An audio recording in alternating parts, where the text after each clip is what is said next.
E aí, no mundo dos negócios, é super comum uma empresa ir lá e comprar ações de outra. Parece simples, né? Mas por trás dessa operação tem uma pergunta que é fundamental. Como é que isso mexe com as demonstrações financeiras? A resposta, olha, revela uma lógica fascinante da contabilidade que sempre busca mostrar a realidade econômica por trás dos números. E é essa lógica que a gente vai desvendar juntos aqui. Vamos direto ao ponto. Imagina a seguinte situação. A empresa A compra 30% das ações da empresa B. E aí, como é que isso vai aparecer no balanço da empresa A?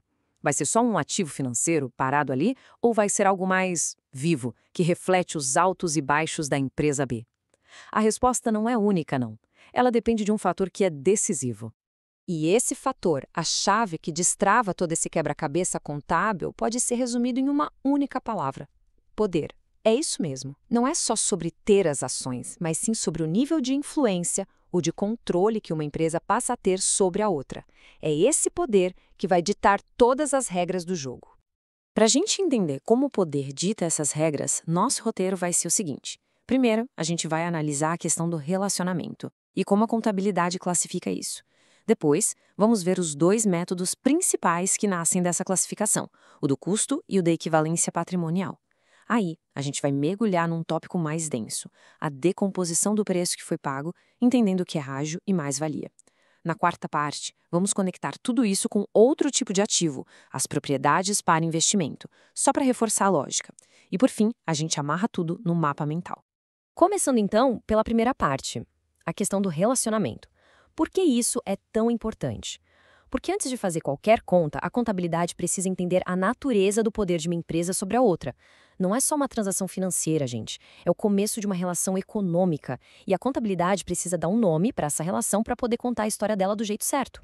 E como se define essa relação? Basicamente, as regras criam duas grandes categorias de poder. A primeira é a influência significativa. Pensa nisso como ter um assento importante na mesa de decisões. Você tem o poder de participar das discussões, de opinar nas políticas financeiras e operacionais, mas não tem a palavra final. A regra geral é que se você tem 20% ou mais das ações com voto, já se presume essa influência. A empresa investida vira uma coligada. Agora, se a participação passa de 50%, o jogo muda. Aí a gente está falando de controle. É o poder de governar, de ditar as regras do jogo. A investida vira uma controlada, ou seja, uma subsidiária. E o que é bem interessante é que o controle não precisa ser direto. O poder pode fluir por uma cadeia de empresas. Se a empresa A controla a B e a B controla a C, então, por tabela, a A tem um controle indireto sobre a C. Para a contabilidade, o efeito é o mesmo. A C faz parte do universo econômico que a A comanda. Certo. Então a gente definiu o nível de poder. Agora, como isso vira um lançamento contábil? É aqui que a gente entra na segunda parte. A contabilidade nos oferece dois caminhos bem diferentes, e cada um conta uma história sobre o investimento. São os métodos do custo e o da equivalência patrimonial. A escolha do método é uma consequência direta daquela relação de poder. Para investimentos onde não existe influência significativa, aquelas participações menores, usamos o método do custo. Ele é bem estático. O investimento é registrado pelo valor que foi pago e geralmente fica lá, quietinho. É como se fosse um ativo passivo. Agora, para as coligadas e controladas, o método é outro. É o da equivalência patrimonial, o famoso MEP. E ele é totalmente dinâmico. Por quê? Porque quando se tem influência ou controle, o destino da investidora está ligado ao da investida. O MEP mostra essa realidade, ajustando o valor do investimento para cima ou para baixo, conforme o patrimônio da investida muda.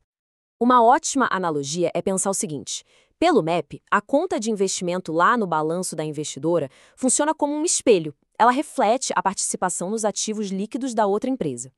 Se o patrimônio da investida cresce com lucros, o valor do investimento no balanço da investidora cresce junto. Se tem prejuízo e o patrimônio diminui, o investimento também diminui. A conexão econômica fica ali, visível para todo mundo.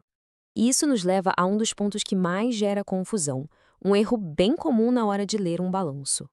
Pelo método da equivalência patrimonial, quando a investidora recebe dividendos da investida, isso é receita? A intuição pode até gritar que sim, mas a resposta da contabilidade é um sonoro não.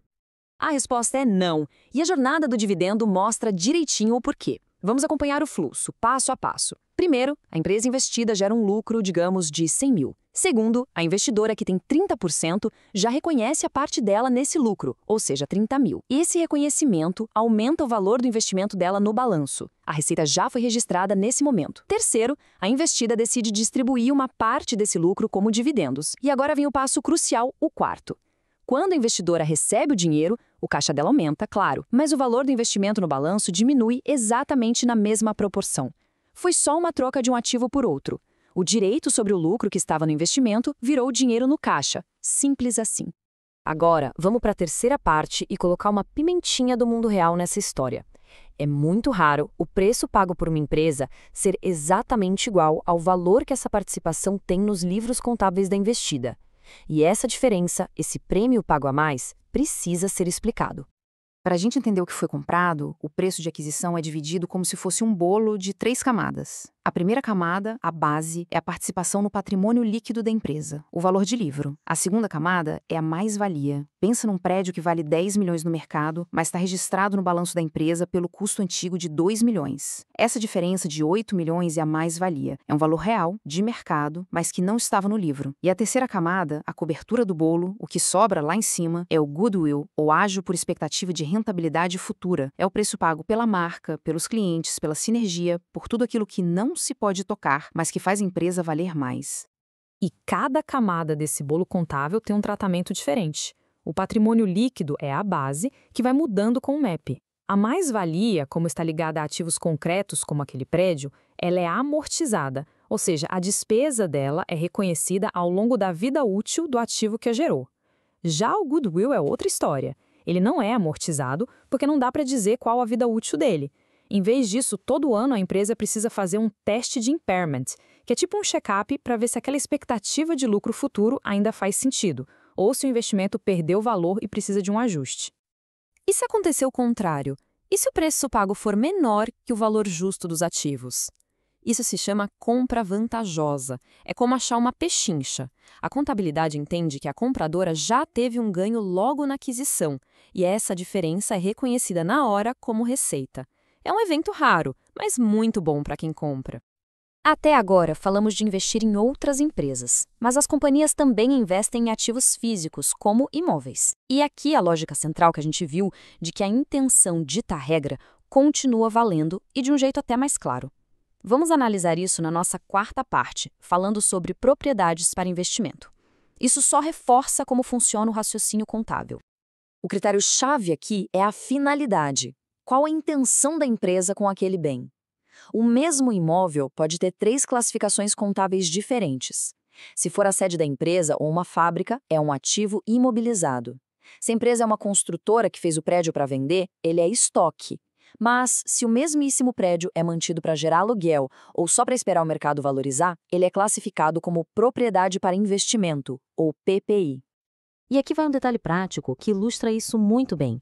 E aquele terreno que a empresa comprou, mas ainda não decidiu o que vai fazer com ele. A regra é clara. Ele é classificado como propriedade para investimento. Por quê? Porque se não tem um plano de uso na operação nem de venda imediata, a contabilidade entende, por padrão, que ele está ali para valorizar. E, assim como nos investimentos em empresas, aqui também existe uma escolha de método. Depois de registrar o imóvel, a empresa pode escolher entre 2 modelos para suas PPIs. O modelo do custo, que é mais conservador e reconhece a depreciação com o tempo, ou um modelo do valor justo, que é mais dinâmico, o imóvel é reavaliado a preço de mercado a cada balanço e qualquer variação, para cima ou para baixo, vai direto para o resultado do período. Bom, chegamos à nossa última parte, o mapa mental contábil.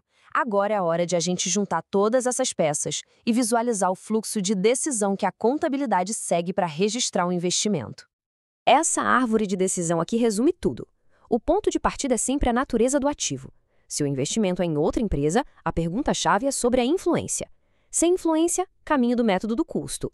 Com influência ou controle, o caminho é o MEP. Se teve prêmio na compra, ele precisa ser quebrado e cada parte tratada de um jeito. Agora, se o investimento é num imóvel, a pergunta-chave é sobre a finalidade. É para usar? Imobilizado. É para vender? Estoque. É para alugar ou valorizar? Propriedade para investimento. Isso tudo nos leva à grande ideia que conecta tudo o que a gente viu.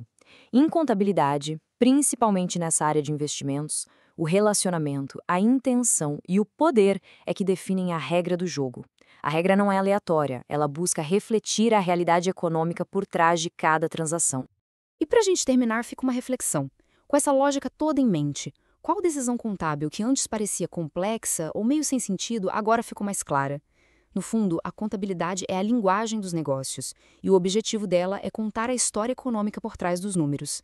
Espero que essa nossa conversa tenha deixado essa história um pouco mais clara e a lógica por trás dela mais evidente.